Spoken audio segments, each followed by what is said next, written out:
네, 22페이지. 이제 우리 방금 전에 뭘 했어요? 우리가 지역사회 보건 사업을 기획을 할 때 제일 먼저 뭘 한다? 현황 분석을 한다라고 했어요. 그래서 현황 분석을 통해서 여러 가지 문제점을 확인을 했어요. 그 다음에 뭘 해야 된다?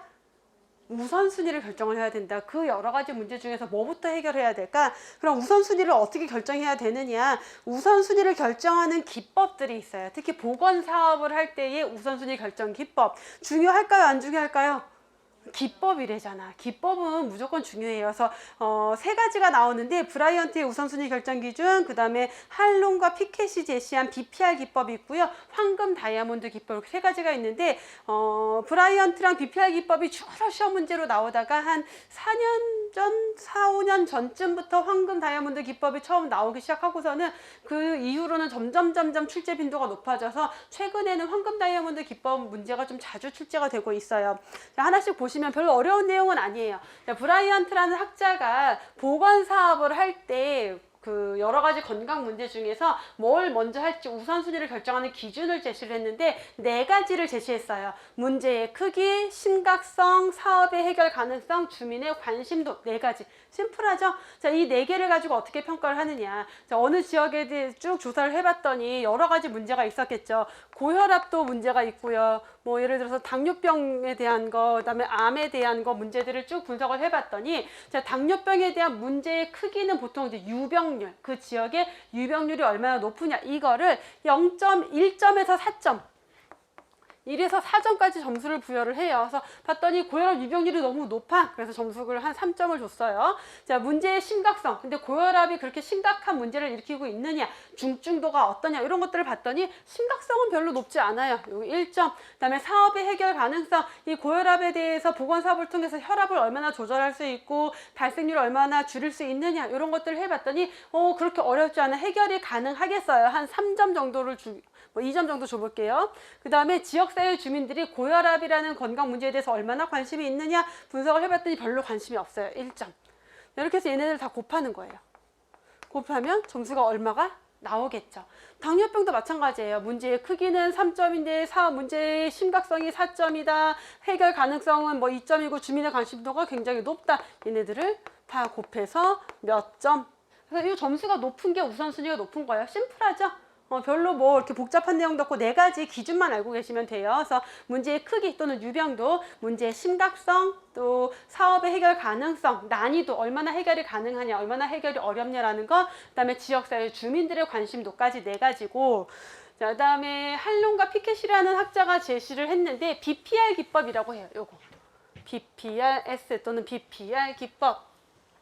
자, 우선순위, 보건 사업의 우선순위 결정에 주로 사용이 되는데 여기서 공식을 제시하고 있어요. A 더하기 2B 곱하기 C 나누기 3인데 이거 3은 별로 의미 없는 숫자예요. 그냥 숫자의 크기를 줄여주려고 하는 거고 결국 이 사업의 우선순위를 결정하는 거는 A 플러스 2B 곱하기 C라는 요 공식에서 나오는 건데 그럼 A가 뭐냐? A는 문제의 크기예요.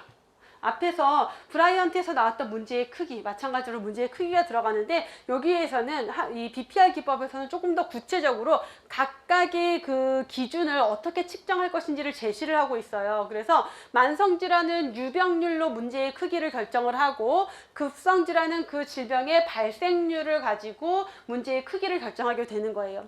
자, 두 번째 B는 문제의 심각도예요. 그래서 그 건강 문제가 얼마나 긴급하고 중증도가 높고 사회 경제적으로 손실이 큰지 여부에 따라서 점수를 부여를 하게 되고요. 사업의 효과, 마지막 C는 사업의 효과. 그래서 어떤 사업을 했을 때 얘가 해결 가능하냐, 효과가 있겠냐라는 것들을 평가를 한다라는 거죠. 자, 이 A, B, C를 전부 0점에서 10점 중에 점수를 부여를 하게 되는데 자, 이 점수만 가지고 계산하는 게 아니라 이 점수를 A 플러스 2B 곱하기 C에 적용을 하는 거예요. 자, 그러면 여러분 문제의 크기에다가 심각성은 2배를 더한대요. 2B. 거기에다가 C를 곱한대요. 그럼 문제의 크기는 0에서 10점이지만 심각도는 결국 0에서 20점까지 나오겠죠. 만약에 문제의 심각도가 10점이다 곱하기 2를 하니까 20이 적용이 되는 거고 만약에 문제의 심각도가 5다 그럼 5 곱하기 2가 되니까 10이 되겠죠. 그래서 예를 들어서 뭐 문제의 크기가 5점이고 문제의 심각도도 5점이고 사업의 효과가 0점이다 라고 했을 때 자, 5 더하기 결국은 10 근데 곱하기 0이 되는 거예요.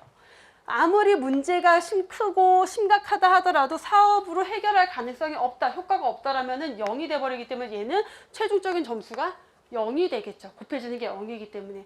그래서 세 가지의 요소 중에서 가장 크게 영향을 미치는 요소는 뭐겠어요? 사업의 효과가 가장 크게 비중을 차지하게 되는 거고, 그 다음이 문제의 심각성, 그 다음이 문제의 크기가 되는 거, 세 가지. 그러면 브라이언트의 기준이랑 차이를 보면은, 브라이언트는 그냥 문제의 크기, 심각성, 사업의 해결 가능성, 관심도 이렇게만 띡 제시를 하고, 이걸 어떻게 측정한다라는 기준 같은 거 제시해 준 거 없어요. 그 다음에 이 네 개 중에 뭐가 제일 중요해, 이런 개념은 없어요. 그냥 네 가지가 전부 다 1점에서 4점 점수를 부여를 해서 그냥 곱해서 제일 높으면 그게 우선순위인데, 이 BPR 기법에서는 문제의 크기보다는 심각도를 더 크게 반영하고 있고, 상대적으로 문제의 심각도보다는 사업의 효과를 더 크게 반영하고 있다는 게 두 기법의 차이점이죠. 그래서 세 가지. 자, 다음 시험 문제도 가끔 또 요 세 가지 BPR 기법의 구성 요소에 해당하는 것을 고르시오, 해당하지 않는 것을 고르시오, 또는 문제의 심각성을 평가하는 기준이 무엇이냐, 그래서 이걸 긴급성, 중증도, 사회경제적 손실 이런 것들을 문제로 내기도 하고, 또는 조금 더 이제 문제를 꼬면은 브라이언트의 우선순위 결정 기준과 BPR 기법에서 공통적으로 제시되고 있는 기준에 해당하지 않는 것을 고르시오. 이런 문제도 나와요. 그러면 브라이언트에서는 문제의 크기 있었죠? 문제의 심각성이 있었죠? 사업의 해결 가능성이 사업의 효과라고 보면 돼요. 그러면 브라이언트에게만 있는 게 주민의 관심도 있고, 여기는 없는 거죠. 그거 부분 잘 보시면 되겠고, 자, 이렇게 해서 이제 점수를 내게 되는데, 거기에 조금 더 깊이 들어가면은 총괄적 우선순위 결정 기준으로 BPR에서 OPR로 또 진화된 게 있어요. OPR은 뭐냐면 앞에서 봤던 BPR 그 공식에다가 D라는 하나의 요소를 곱해주게 되는데, 이 D라는 거는 펄 팩터라고 해요. 그래서 요거를 언제 하냐면 BPR로 계산을 했어요. 자, 계산을 해서 우선순위가 어떻다고 나왔는데, 이게 그럼 과연 우리가 사업을 했을 때 실현 가능하냐, 그 가능성 여부만을 평가하는 거여서 우선순위가 더 높은지 낮은지를 평가하는 게 아니라 가능하냐 불가능하냐 요것만 평가하는 거예요. 그래서 5가지 요소가 있어요. 업무 범위의 적절성, 사업이 적절하냐, 그 보건사업을 했을 때 경제적으로 타당성이 있느냐, 수용성, 지역사회의 주민들이 받아들일 만한 보건사업이냐, 그리고 자원은 충분하냐, 그리고 법적으로는 문제가 없느냐. 자, 요거를 각각 0점 아니면 1점이에요. 각각 0점 아니면 1점. 그래서 얘네들을 다 곱해요. 그 말은 뭐예요? 다 1이면 1이 되는 거고, 5개 중에 하나라도 0이면 0이 되는 거죠. 그럼 곱하기 0을 하면은 빵점이 되는 거예요. 이건 뭐예요? 실현 가능성이 없어. 이거 5가지 중에 하나라도 0점이 나오면은 걔는 실현 가능성이 없고, 5가지가 모두 1점이 나오면은 실현 가능해. 그래서 우선순위 순위에 영향을 주는 건 아니고 가능성 여부 정도만 평가하는 게 OPR 기법이라고 하고, 거기에 이제 D라고 해서 펄 팩터가 들어가는 거. 그래서 펄의 구성 요소 5가지는 업무 범위의 적절성, 사업의 적절성, 경제적 타당성, 수용성, 자원의 충분성, 그리고 법적으로 문제가 없는지 적법성까지 5가지를 평가하게 돼요. 자, 마지막 황금 다이아몬드 방식. 이게 최신 기출 경향에서 많이 출제가 된다라고 강조를 드렸어요. 여전히 앞으로도 많이 나올 것 같고 여러분들이 중요하게 봐야 될 문제고, 이거 그림으로 먼저 보시면은 이게 이제 미국의 메릴랜드 주에서 보건사업을 할 때 처음 사용했던 우선순위 결정 방식이었어요. 그래서 보면은 다이아몬드, 황금 다이아몬드 방식이라고 하는데, 다이아몬드가 이렇게 있고 그 안에 또 9개의 다이아몬드가 있죠. 자, 요쪽 라인과, 그러니까 요 라인과 요 라인의 2가지의 기준을 두게 되는데, 한쪽에는 예를 들어서 이제 서울시라고 생각을 해볼게요. 서울시의 어떤 예를 들어서 유방암 발생률, 서울시의 유방암 발생률이랑 우리나라 전체 또는 다른 지역, 우리나라 전국의 유방암 발생률이랑 서울시의 유방암 발생률을 비교를 해보는 거예요. 비교를 해봤더니 서울시의 발생률이 더 높아. 좋은 거예요, 안 좋은 거예요? 안 좋은 거죠. 그럼 첫 번째 줄에 들어가요. 첫 번째 줄. 그 다음에 영아 사망률을 비교를 해봤더니 서울시랑 전국이랑 사망률이 비슷해요. 그러면은 중간에 들어가는 거예요. 자, 그 다음에 예를 들어서 산전진찰이 나오는데, 산전진찰 어떤 그 산부인과에서 하는데 그게 다른 지역이랑 비교를 해봤더니 서울시가 수준이 좀 높아. 좋아요. 그럼 마지막 줄에 들어가요. 자, 그 다음에 이쪽 편에서는 지난 5년간이랑 비교를 해보는 거예요. 지난 5년간 유방암 발생률이랑 지금의 유방암 발생률을 비교해봤더니 높아지고 있어요. 그러면 또 첫 번째 줄에 들어가요. 자, 비슷하다. 지난 5년이나 지금이나 비슷하다. 가운데 들어가요. 자, 지난 5년보다 좋아졌다. 그럼 마지막에 들어가요. 그럼 여기 있는 유방암은 뭐예요? 어떤 상태예요? 우리 지역이 다른 지역보다도 안 좋으면서 과거 5년과 비교해봐도 안 좋기 때문에 요 칸에 들어간 거예요. 그렇죠? 그럼 여기 두 번째에 있는 여기 폐암 같은 경우는 뭐예요? 다른 지역이랑 비교해봤더니 안 좋아요. 그래서 첫 번째 줄에 들어갔는데 우리 지역에서 과거랑 비교해봤더니 비슷해요. 그러니까 이쪽에서 첫 번째, 이쪽에서는 두 번째. 그래서 여기 들어간 거예요. 자, 그러면 폐암이 우선순위가 높겠어요? 유방암이 우선순위가 높겠어요?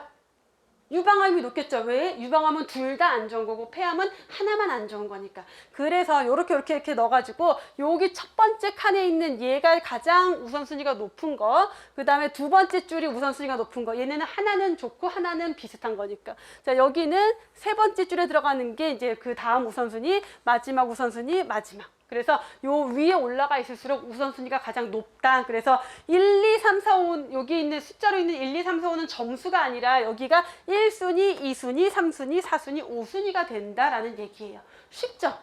요게 황금 다이아몬드 기법이에요. 그래서 요 그림을 보고 이해를 하신 다음에 설명을 보면은 더 쉽게 이해가 되실 거고, 자, 미국 메릴랜드 주에서 보건지표의 상대적 크기가 뭐예요? 다른 데랑 비교해봤더니 수준이 좋으냐 나쁘냐를 평가를 했다라는 거예요. 그래서 상대적 크기랑 변화의 경향 뭐예요? 과거 5년 전이랑 비교를 해봤더니 어떻다. 그래서 상대적 크기와 변화의 경향을 가지고 우선순위를 결정한 방법이다. 그래서 건강 문제를 선정한 다음에 어떤 질병의 이환율, 사망률, 변화 경향 이런 것들을 미국 전체랑 메릴랜드 주랑 비교를 해서 평가를 했던 거예요.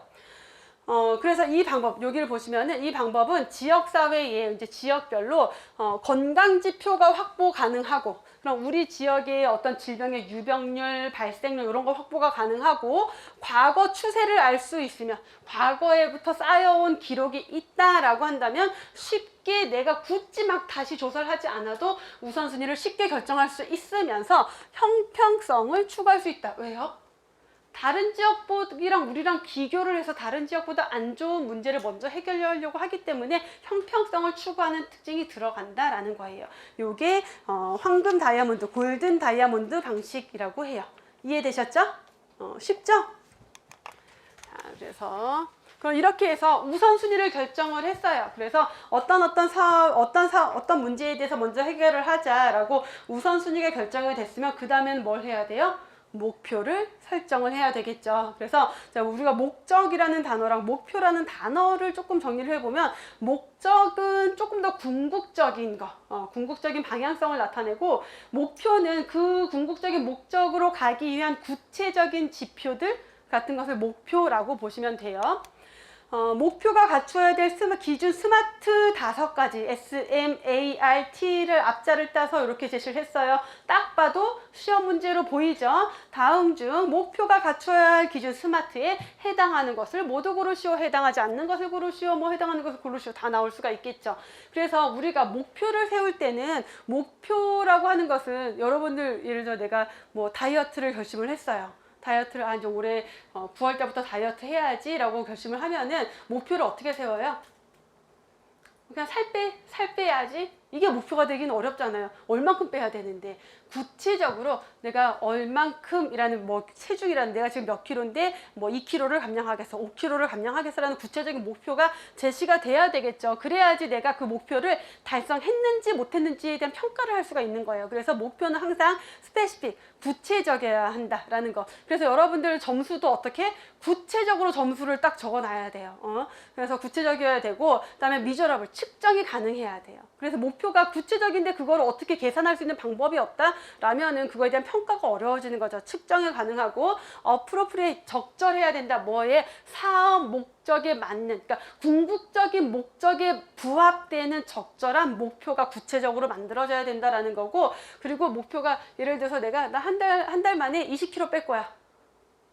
너무 물론 나의 체중이 얼마인지에 따라 달라질 수 있겠지만 목표라는 것은 실현이 가능해야 된다라는 거예요. 제가 여러분들한테 100점을 목표로 하라는 거는 실현이 가능하기 때문에 100점을 목표로 하라고 하는 거예요. 다 가능해요. 그래서 합리적이어야 된다. 실현 가능해야 되고요. 그다음에 우리가 나 이제 목표를 세워서 나 5kg 뺄 거야. 언제까지?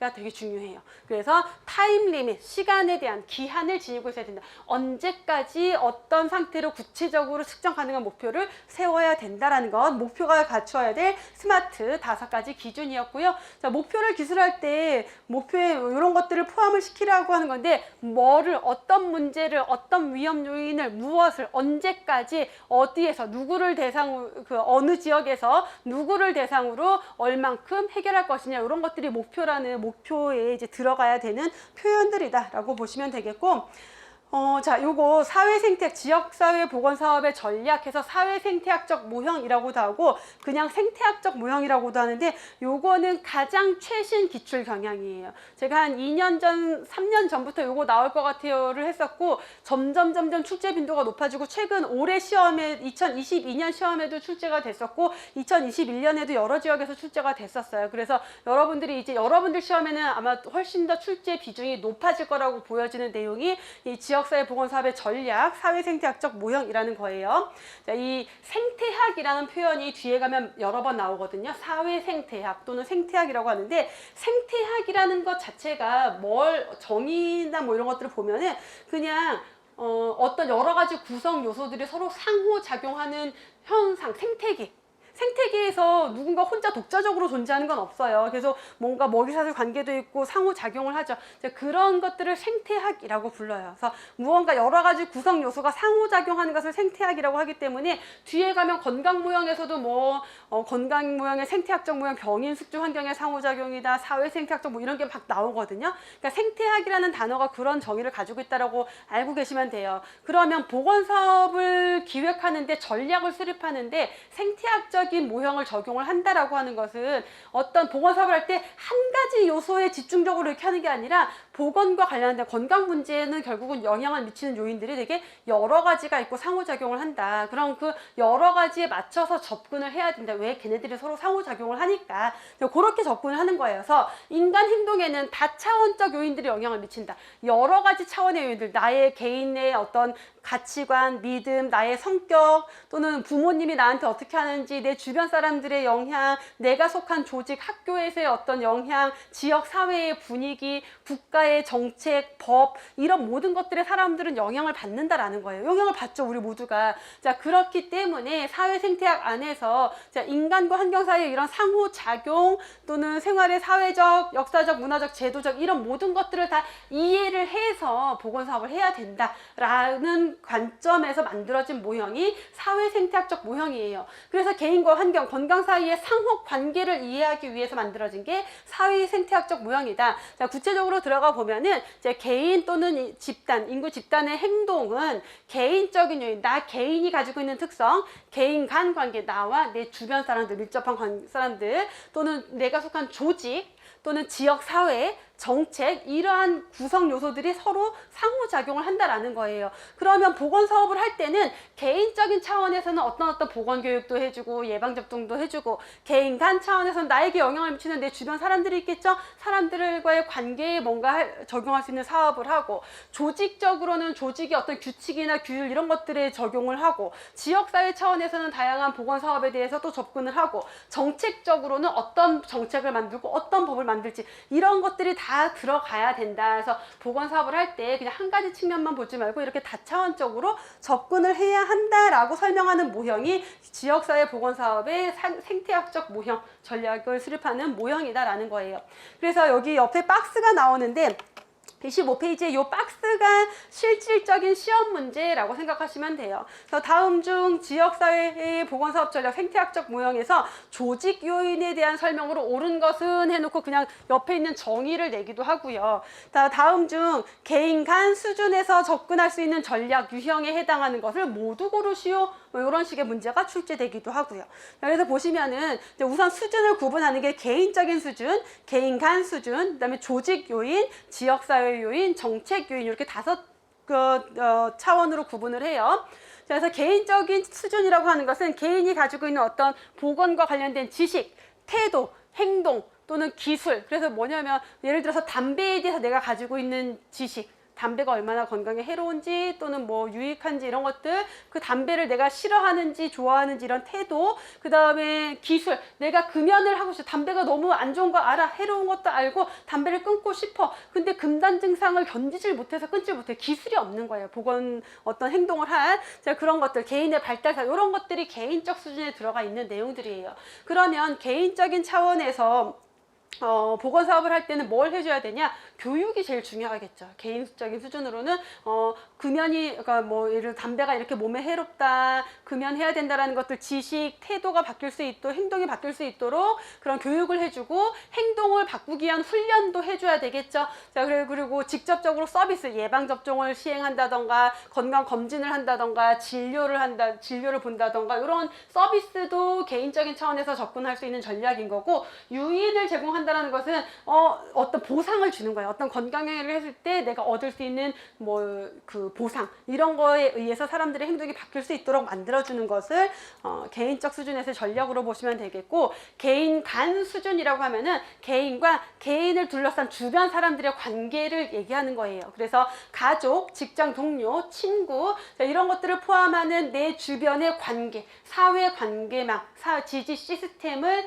개인 간 수준이라고 해요. 그런 개인 간 수준 안에서는 기존에 있는 주변 사람들과의 어떤 네트워크가 있겠죠. 그런 것들을 활용을 해서 활용을 하기도 하고, 또는 새로운 네트워크를 만들어서 뭐 그러니까 금연 모임 이런 것들을 만들어주는 거예요. 그래서 그 안에서 서로 소통하면서 건강행위를 할 수 있도록, 그리고 비공식적인 지도자, 자생 집단의 지도자를 활용한다는 것은 우리끼리 모임이 있는데 우리의 지도자에게 뭔가 어떤 소스를 주고 이 사람이 주변 사람들에게 영향을 미칠 수 있도록 해주면 되겠죠.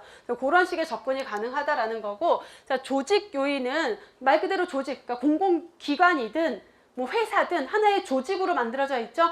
그 조직을 의미하는 거예요. 그래서 조직적 특성을 가지고 있는 기관들, 그게 그 안에서 공식적이든 비공식적이든 다양한 규칙이나 규제가 들어가겠죠. 그래서 그러면 그 조직 안에서의 다양한 개발 이론, 조직 관계 이론을 적용해서 조직 안에서 건강에 유리한 방향으로 갈 수 있도록 뭔가 접근을 해야 된다라는 거고, 지역사회 요인이라고 하면은 지역사회, 일정 지역사회 안에는 이런 조직도 있고 다양한 네트워크도 있고 그 안에 다 같이 존재가 하겠죠. 그래서 그 지역 안에서 다양한 보건사업과 관련된 이벤트, 홍보, 마케팅, 사회적 마케팅이라던가 또는 지역사회 차원에서의 역량, 건강을 증진하기 위한 역량을 강화하기 위한 사업들을 전개를 해야 된다는 거고, 정책 요인은 정부가 정책을 개발하는 건데, 옹호라는 단어가 뒤에 가면 되게 많이 나오거든요. 옹호는 뭐냐면 정책을 수립할 때 건강을 보호하고 건강을 증진할 수 있는 그러한 정책을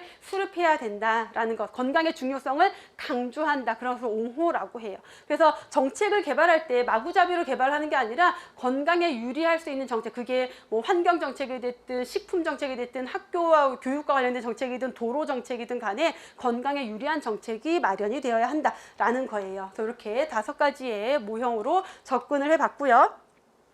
자, 지역사회에서 보건사업을 성공적으로 수행하기 위해서 어떤 것들을 고려를 해야 되냐. 우선 그 지역사회가 가지고 있는 고유한 문화, 그 지역의 역량, 그 지역사회의 환경, 지역사회 이런 것들을 다 고려를 해야 되겠죠. 그래서 지역사회 지지, 협력 이런 것들을 확보해서 보건사업이 진행이 되어야 되겠고, 지역사회 보건사업을 할 때 전략을 짰을 때 과학적 근거가 당연히 있어야 되겠죠. 그래서 우리가 어떤 사업을 했을 때 얼만큼의 효과를 만들어낼 수 있는지 근거가 명확해야 되고, 이제 기존에 했던 사업이 있어요. 그걸 무시하는 게 아니라 실패를 했다라면 왜 실패를 했는지, 성공을 했다라면 어떤 요인 때문에 성공했는지도 분석을 해야 되겠죠. 전략과 보건사업의 전략, 조직의 비전, 목표 이런 것들이 일관되어야 돼요. 전략이랑 목적이랑 목표가 다 따로 놀면 당연히 안 되겠죠. 사실 이런 것들은 여러분 그냥 우리가 거의 도덕 문제 수준? 그죠? 윤리 문제 수준? 그래서 여기에서 성공적으로 이런 게 시험 문제 나올 수 있어요. 근데 나와도 어려운 문제가 아니에요. 딱 봐도 아 이건 좀 아니지 싶은 게 답이에요. 틀린 거는. 그래서 그렇게 문제가 나올 수 있는 내용들이고, 자, 사업을 이런 것들, 사업은 지역사회 보건사업은 단독적으로 수행하는 것이 더 효과적이다. 이러면 틀리는 거예요.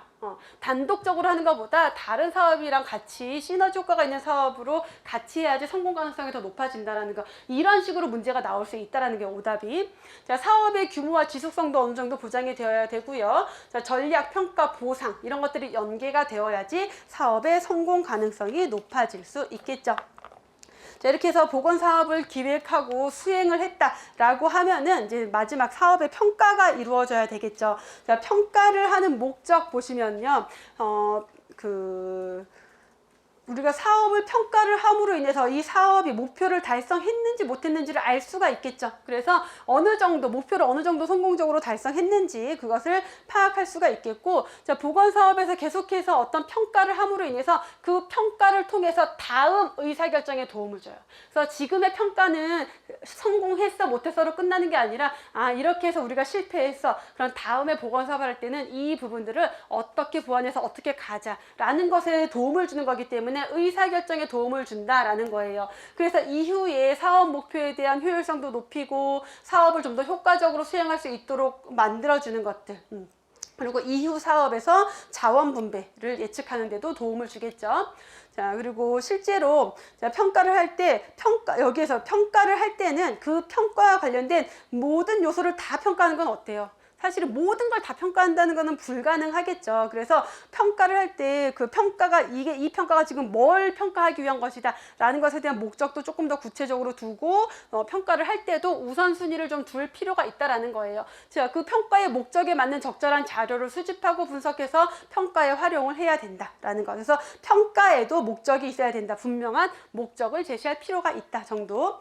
자, 지역사회 보건사업의 평가 원칙이 12가지가 쭉 나와 있는데 요게 시험 문제로 여러 번 나왔어요. 여러 번 나왔어요. 근데 뭐 어렵고 외워야 될 만한 내용은 아니에요. 그냥 읽어보면 그렇지, 우리가 다 납득할 만한 내용들이에요. 그래서 하나씩 보면은 우선 평가는 명확한 목적 아래 시행이 돼야 된다. 평가를 할 때 평가 자체의 명확한 목적도 제시가 되어 있어야 된다라는 거고, 그 다음에 이 평가를 할 때는 그 보건사업과 관련돼서 계획에 관련된 사람, 사업에 참여한 사람, 그 평가에 영향을 받게 될 사람을 배제해야 된다. 어때요? 이게 주요 오답으로 여러 번 나왔던 게 요거예요. 이런 사람들을 배제하는 게 아니라 어떻게 해야 된다? 그 사람들에 의해서 행해져야 된다라는 거예요. 그 다음에 보건사업의 전 과정에 걸쳐서 지속적으로 행해져야 된다. 자, 오답으로 어떻게 나오냐면, 보건사업의 평가는 사업이 모두 종료된 뒤에 시행한다. 무조건 오답. 평가는요, 사업을 시작하기 전부터 시작이 돼요. 우리가 아까 제일 처음에 보건사업을 할 때 제일 먼저 뭘 한다고 그랬어요? 현황 분석을 한다라고 했어요. 현황 분석을 하는 것 자체도 평가예요. 지역사회를 진단하는 평가를 해서 그 진단 결과를 토대로 목표를 설정하게 되는 거기 때문에, 자, 사업이 진행되는 전체 과정에 걸쳐서 계속적으로 사업이 진행되는 중간에도 계속 평가가 있어야 되고요. 그러니까 뭐 사전 평가, 중간에 과정 평가, 결과 평가가 다 있어야 되기 때문에 전체 과정에 걸쳐서 지속적으로 행해져야 한다라는 것.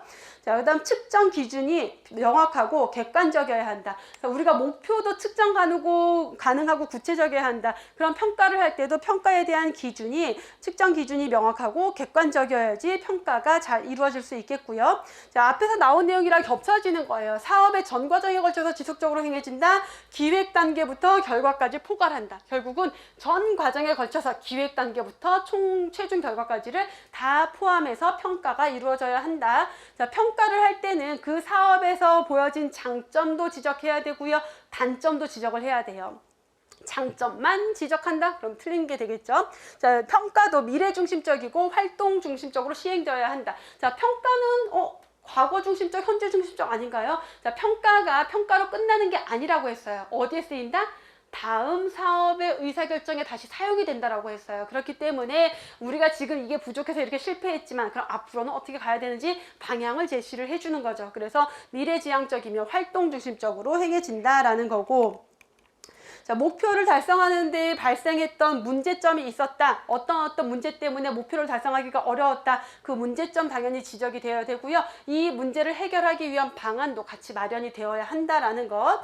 자, 사업 그 결과가 이후 사업의 향상, 성장을 위해서 되먹인 피드백이 되어야 한다라는 거예요. 그래서 계속 나온 말이죠. 평가가 평가로 끝나는 게 아니라 평가가 다음 사업에 반영이 되어야 한다라는 거고, 의사결정을 돕는 핵심적인 역할을 해야 한다. 다시 말하면 다음 사업에 무언가 결정을 할 때 평가 자료를 바탕으로 사업의 의사결정에 반영을 하고 참고를 할 수가 있다는 거죠. 습득의 경험 자료로 사용이 된다라고 하는 것은 우리가 지금까지 했던 사업을 평가함으로 인해서 이렇게 하니까 이런 게 문제가 되고 목표를 달성하지 못했고 이런 게 발생이 됐구나. 그럼 이게 경험 자료로 쌓여서 다음 사업에 반영이 될 수가 있어야 한다라는 거죠. 자, 누가 봐도 알 수 있게 쉽도록 마련이 되어야 한다 까지가 지역사회 보건사업의 평가 원칙입니다. 자, 보건사업의 평가에는 그래서 어떤 것들이 들어가야 되느냐, 그 사업을 하면서 했던 노력, 방사선 촬영은 몇 명을 했고 예방접종은 몇 명을 했고 교육은 몇 명을 들었고 이런 것들을 노력을 평가하고요. 그 다음에 서비스의 성취도를 평가를 해요. 그래서 보건사업을 통해서 어떤 성취가 있었는지도 평가하고, 자, 이 성취에는 중간 산출과 최종 산출로 나눌 수가 있는데, 보통 중간 산출이라고 하는 것은 그 사업이 계획대로 잘 진행이 됐냐, 이 정도 보시면 되고, 최종 산출은 그래서 이 사업으로 인해서 이후에 어떤 변화가 있었느냐 정도로 보시면 돼요. 서비스의 노력과 성취도 비율이라고 하는 것은 우리가 보통 효율성 평가라고 하거든요. 그래서 얼만큼의 노력을 들여서 얼만큼의 결과를 얻어냈냐, 투입 대비 산출의 개념이다 라고 보시면 되겠고, 그래서 예산, 인력, 시간 이런 것들을 얼만큼을 투입을 했더니 결과가 얼만큼이 나왔더라. 투입 대비 산출이 좋아야 되겠죠. 그래야 효율성이 있다라고 해요. 자, 그 사업을 성공한 요인, 실패한 요인들을 다 분석을 해야 되겠죠. 이유와 기전을 찾아내야 한다. 그래서 이런 모든 것들이 평가에 들어가야 되겠고, 자, 지역사회 평가 방법을 제시한 기준들이 있어요. 보건사업 평가 기준들로 제시한 게 서치만의 평가 기준 5가지랑 미국 공중보건협회의 평가 항목 5가지가 있는데, 자, 모조리 제가 저렇게 노란색으로 표시를 한 이유는 요것도 빈출 문제라는 거죠. 그래서 다음 중 서치만의 평가 기준에 해당하는 것을 모두 고르시오 해서 박스 해놓고 요 서치만 거랑 미국 공중보건협회 걸 섞어놔요. 그래서 서치만 거를 찾아라, 이런 문제. 또는 다음 중 서치만의 평가 기준에 해당하는 것을 고르시오, 해당하지 않는 것을 고르시오, 이런 식으로 문제가 나와요. 근데 두 개가 비슷해 보이지만 기본적인 차이가 뭐냐면, 미국 공중보건협회에서의 평가 항목은 사업에로 시작이 돼요. 다 사업에 뭐. 자, 서치만 같은 경우는 우선 업무량, 노력, 우리가 이 보건사업을 하면서 얼만큼의 업무, 얼만큼의 노력이 이루어졌는지를 평가하고요. 그 노력을 통해서 어떤 결과가 있었는지 성과를 평가하고, 그 성과가 그 지역에 충분히 필요한 만큼 충분히 이루어졌느냐, 성과의 충족량, 그 다음에 효율성이 나오면 항상 투입 대비 산출이에요. 그래서 투입 대비 산출이 어땠는지, 업무 진행 과정이 어땠는지를 평가를 하고, 미국 공중보건협회는 사업이 적합했느냐, 자, 그 지역에 꼭 필요한 사업이었느냐, 자, 사업의 양은 충분했느냐, 그 지역의 보건 문제를 해결하기 위한 충분한 사업이 제공이 됐느냐, 자, 그 사업이 목표를 달성했느냐, 효과성, 투입 대비 산출은 어땠느냐, 사업의 효율성, 우리가 생각하지 못한 다른 효과는 없었는지, 사업의 부수적인 효과까지. 자, 그래서 다시 하나씩 살펴보면은, 서치만의 평가 기준은 업무량 또는 노력을 평가한다라고 했어요. 그래서 사업의 활동량을 평가하는 건데, 실제적으로 봤을 때 결핵 환자 발견 사업을 했다 그랬을 때는 엑스레이 촬영을 몇 건을 했느냐, 요게 노력 평가가 되는 거예요. 자, 보건간호사가 가정 방문을 했다, 몇 건의 가정 방문을 시행했느냐, 요게 노력 이퀄트, 그래서 업무량에 대한 평가고, 두 번째 성과 평가라고 하는 것은 투입된 노력 대비 노력을 통해서 어떤 결과가 나타났겠죠.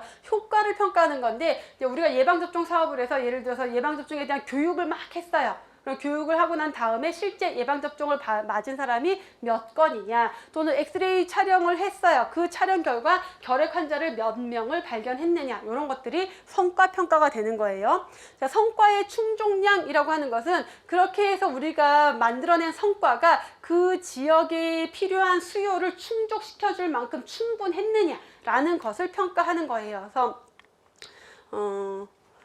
이 뭐 결핵 방사선 촬영을 통해서 결핵 환자를 발견했는데 그 숫자가 뭐 지역 사회의 어떤 결핵 발생률 감소시키기에 충분한 만큼의 발견 건수였냐, 뭐 이런 것들 보시면 되겠죠. 자, 효율성 평가라고 하는 것은 항상 투입 대비 산출이다라고 했어요. 그래서 투자한 투입이라고 하는 것은 돈만을 얘기하는 게 아니라 인력, 시간, 비용 이런 모든 것들을 투입이라고 해요. 그래서 이런 것들을 투입해서 얼만큼의 결과가 얻어졌다. 그래서 투입 대비 결과가 클수록 효율성이 좋다라고 평가를 하는 거죠. 자, 다음에 업무 진행 과정을 평가한다는 것은 사업이 진행되는 과정 자체를 평가해서 사업의 성공 요인, 실패 요인들을 확인하는 것을 업무 진행 과정 평가라고 해요. 자, 미국 공중보건협회 평가에서는 사업이 적합하냐 여러 가지 문제가 있는데 우리가 선정한 그 문제가 타당하냐, 꼭 필요한 사업을 하고 있느냐라는 것, 사업의 충족량이라고 하는 것은 그 지역사회 문제를 해결할 만큼 충분한 사업이 제공이 되었느냐, 자, 사업의 효과성, 목표를 달성했느냐라는 것, 효율성은 항상 같아요. 투입 대비 산출이라는 개념이고요. 자, 사업의 부수적 효과, 우리가 계획한 것과 생각한 것과 다른 새로운 효과가 나타나진 않았는지 그런 것들을 보는 것.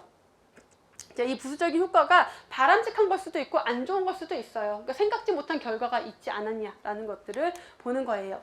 자, 그 다음에 이제 이게 주요 시험 문제고 여기까지가. 자, 그 다음에 우리가 평가를 조금 더 구체적으로 봐보면은 평가 주체가 누구냐에 따라서 내부 평가, 외부 평가. 자, 내부 평가라고 하면은 내부 조직에 있는 사업 담당자가 평가하는 거겠고, 외부 평가는 외부 조직에서 외부에서 평가하는 거겠죠, 말 그대로. 그다음 평가 기준별로 봤을 때는 질적인 평가냐, 양적인 평가냐. 그래서 질을 평가한다는 것은 진짜 퀄리티, 말 그대로 사업의 질을, 결과에 따른 질을 평가하는 거고, 양적인 평가는 그냥 수치화로 할 수 있는 것들을 평가하는 거다라고 보시면 돼요. 자, 그다음에 진행 단계별로 봤을 때는 아까 우리가 보건사업 평가는 사업을 계획하기, 사업의 전 과정에 걸쳐서 이루어져야 된다라고 했어요. 그래서 사업을 계획할 때 계획 평가, 사업이 진행되는 과정의 중간 평가, 사업이 끝난 다음에 목표를 달성했는지 종합 평가 정도로 진행이 될 수 있다라는 것. 자, 투입 산출 모형별 구분인데, 앞으로 투입 산출이라는 말이 나오면은 구조 과정 결과 평가로 보시면 돼요. 이것도 최근 들어서 시험 문제에 자주 거론이 되는 내용 중에 하나고, 자, 투입은 뭐라 그랬어요? 투입되는 인력, 시설, 장비, 물자 같은 것들을 투입이라고 하고, 산출은 결과물이에요. 그래서 투입 산출 모형은 항상 구조평가, 과정평가, 결과평가로 진행이 된다라고 보시면 되고, 자, 앞으로도 계속 그래요. 구조평가라는 표현이 계속 나올 건데, 구조평가라고 하는 것은 투입되는 요소를 평가하는 거예요, 무조건. 구조를 평가한다는 것은. 그래서 투입되는 인력, 조직 구조, 시설, 장비, 재정. 그래서 인력, 시설, 장비, 물자 이런 것들을 평가하는 것을 구조평가라고 해요. 항상 그럴 거예요. 자, 과정평가는 이 자원들을 이용해서 실제 사업을 집행하는 과정이 계획대로 잘 진행이 되고 있는지를 평가하는 것을 과정평가라고 해요. 자, 마지막 결과평가가 있는데, 자, 결과평가는 그 투입 요소를 가지고 사업을 진행을 해서 어떤 결과가 나타났느냐를 평가하는 거겠죠. 그래서 결과를 평가할 때는 산출물을 평가할 수도 있고요, 효과를 평가할 수도 있고, 영향을 평가할 수도 있어요. 자, 그 중에서 산출물이라고, 그러니까 결과물, 그 사업의 결과물이죠. 그래서 사업 서비스 제공 건수로 인한 제공 인원, 몇 명의 사람들이 이 교육을 들었느냐, 보건교육 인원수, 이런 것들이 산출물이 되는 거고, 효과는 뭐예요? 보건교육을 했으면 교육에 효과가 있어야지. 몇 명에게 교육을 했느냐가 중요한 게 아니라 그 사람들이 어떤 변화가 있었는지가 중요한 거예요. 그래서 지식의 변화, 건강생활 실천율, 금연율 이런 것들로 평가할 수가 있는 거고, 그 결과로 인해서 어떤 영향을 미쳤느냐, 장기적인 효과예요. 그래서 이후에 지역사회의 어떤 건강 상태 변화, 금연율, 흡연율, 뭐 질병 발생률, 유병률, 영아 사망률 이런 것들로 평가할 수 있는 게 영향평가라고 보시면 돼요. 자, 다음에 이제 조금 어려운 개념이 나오는데, 경제학적 평가 방법이 나와요. 자, 이 경제학적 평가 방법은 마지막 파트, 보건행정 파트 가면은 다시 한번 나올 거예요. 물론 그때 가면 여러분들이 또 기억을 못 하실 거예요. 장담컨대. 기억하면 그건 정말 대단한 거야. 근데 그래서 지금 처음 들을 때는 개념이 조금 어려우실 건데 그때 또 다시 반복해서 들으면 좀 더 쉽게 이해가 되실 거고요. 우선 경제학적인 평가를 한다고 하는 것은 투입 대비 산출을 보는 개념이다라고 보시면 돼요. 효율성을 평가한다. 그래서 어때요? 우리가 많은 돈을 들여서 정말 요만큼의 결과물을 얻었다. 효율성이 너무 떨어지는, 경제성이 너무 떨어지는 거예요. 적은 돈을 들여도 많은 산출물을 만들어내야지 경제적으로 되게 좋은 거겠죠. 그런 보건 사업을 할 때도 경제성, 여러 가지 사업들을 평가를 해서, 경제성 평가를 해서 아무래도 경제성이 좋은 사업을 하고자 하겠죠. 그래서 경제성을 평가하는 방법에는 요 비용 효과 분석, CEA라고 해요. 코스트 이펙티브 아날라이시스. 그래서 코스트, 비용이랑 이펙트, 효과를 평가한다. 비용, 효과 분석이고요. 그다음에 비용 편익 분석이 있어요. 코스트랑 베네핏, 그 비용을 들여서 얻은 이익, 편익을 평가하는 분석을 CBA라고 해요. 그래서 비용 효과 분석을 CEA라고 했어요. 이거는 영문으로도 많이 나와요. 이렇게 그냥 CEA, CBA 이렇게도 많이 나오는데, 자, 비용 효과는 CEA, 코스트 이펙트를 평가하는 것이다 라고 하는 그 뒤에 뒤에 여러 같이 있구나. 그 비용 편익 분석을 조금 먼저 하는 게 여러분들이 이해가 쉬울 것 같아요. 비용 편익 분석은 CBA라고 했어요. 코스트 베네핏 아날라이시스라고 했는데, 자, 비용은 코스트는 항상 돈이에요. 항상 돈이에요. 그러면 이 비용 편익 분석은 투입도 돈이고 비용도 베네핏도 돈으로 해요. 편익을 화폐 단위로 환산한다. 이게 가장 핵심이에요. 그래서 결과도 돈이다. 투입도 돈, 결과도 돈. 그러면 자, 예를 들어서 고혈압 치료 사업이 있고, 예를 들어서 자, A라는 사업은 고혈압 치료 사업이고요. B라는 사업은 혈당 조절 사업.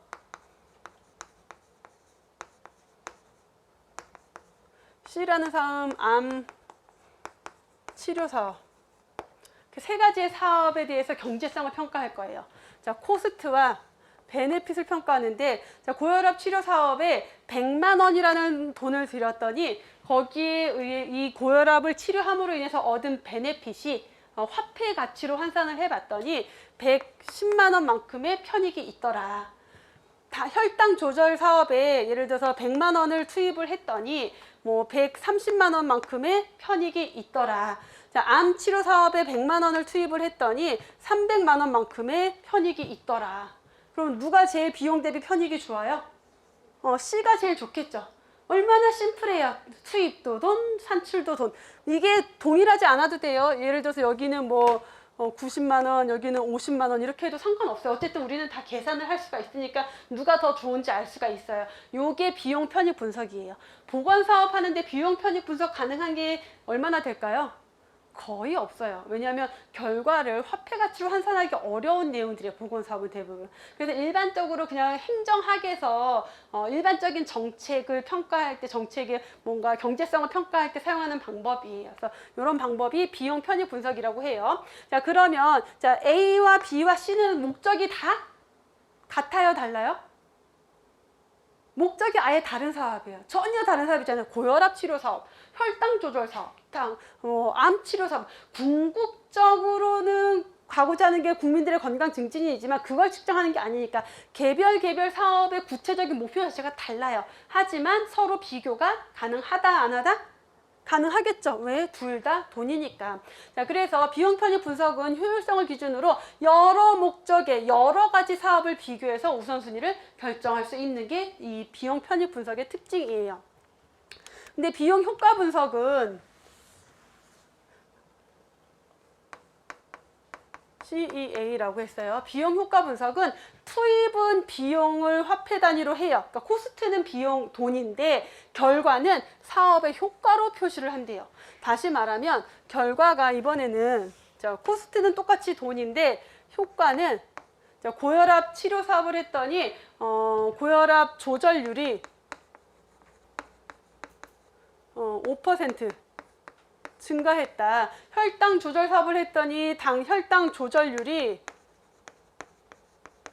10% 증가했다. 암 치료 사업을 했더니 암 치료를 통해서 예를 들어서 5년 생존율이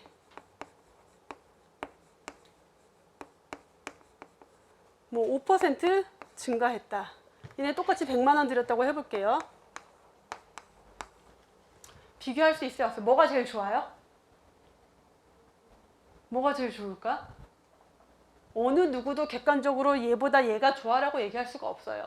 당뇨병 조절률 10% 늘어난 거랑 암 치료로 인해서 5년 생존율 5% 늘어난 거랑 뭐가 더 좋다라고 비교할 수 있어요? 없어요. 그러니까 비용 효과 분석은 이렇게 서로 다른 목적의 사업을 비교할 수 있을까요? 없을까요? 없어요. 그럼 어떻게 해야 되냐면 이게 A, B, C가 다 혈압 조절 사업이다, 암 치료 사업이다라고 해볼게요. 근데 암을 치료하는 사업인데 A라는 방법과 B라는 방법과 C라는 방법이에요. 어쨌든 셋 다 목적은 뭐예요? 암 치료. 암 치료 사업의 방법을 A, B, C로 적용을 했어요. 자, 그랬더니 결과가 다 그럼 어떻게 될까요? 자, 똑같이 코스트를 100만 원씩 넣었을 때 A라는 방법으로 했더니 암 5년 생존율이 예를 들어서 5%가 증가했대요. 5년, 그 연으로 합시다. 5년 생존율이 예를 들어서 2년이 아니다. 이거 생존율이니까 뭐 5% 증가했다. 여기는 7% 증가했다. 여기는 10% 증가했다. 비교돼요, 안 돼요? 그래서 결과가 다 뭐예요? 5년 생존율. 암 환자의 5년 생존율이 5%, 7%, 10% 똑같이 100만 원을 들였을 때 많이 증가한 게 좋겠죠. 그러면 얘를 선택하게 되는 거예요. C를. 그러면 이 비용 효과 분석은 서로 다른 목적의 사업이 아니라 하나의 목표를 가지고 있는 그 목표를 달성하기, 동일한 목표를 달성하기 위한 여러 가지 사업을 비교하는 데 사용할 수 있는 방법이다라는 거예요. 그래서 이렇게 동일한 목표를 가지는 하나의 사업의 여러 대안들을 평가를 해서 어떤 대안이, 어떤 방법이 투입 대비 산출이 좋다. 요걸 평가하는 게 비용 효과 분석이에요. 이해되셨어요? 자, 그렇기 때문에 비용 효과 분석은 목표가 같은 사업이어야 되는 거고, 비용 편익 분석은 목표가 달라도 돼. 서로 다른 여러 가지 사업을 비교할 수 있다라는 것이죠. 여기 이해 잘 되셨어요? 그래서 이게 사실 개념이 조금 헷갈리고 어려워하는데 중요한 거는 결과가 뭐로 평가하느냐가 가장 핵심이에요. 그래서 둘 다 결과를 화폐 가치로 표시한다. 그럼 무조건 비용 편익 분석, 결과가 어떤 사업의 효과다, 산출물이다. 그러면 비용 효과 분석, 그리고 동일한 사업이 비교 가능하다 못하다 이런 것들을 이제 기준으로 삼으시면 되는 거죠. 자, 여기까지 해서 지역사회 보건사업의 기획과 관련된 내용들을 살펴봤고요. 잠깐 쉬었다가 공중보건 역사 이어서 보도록 하겠습니다.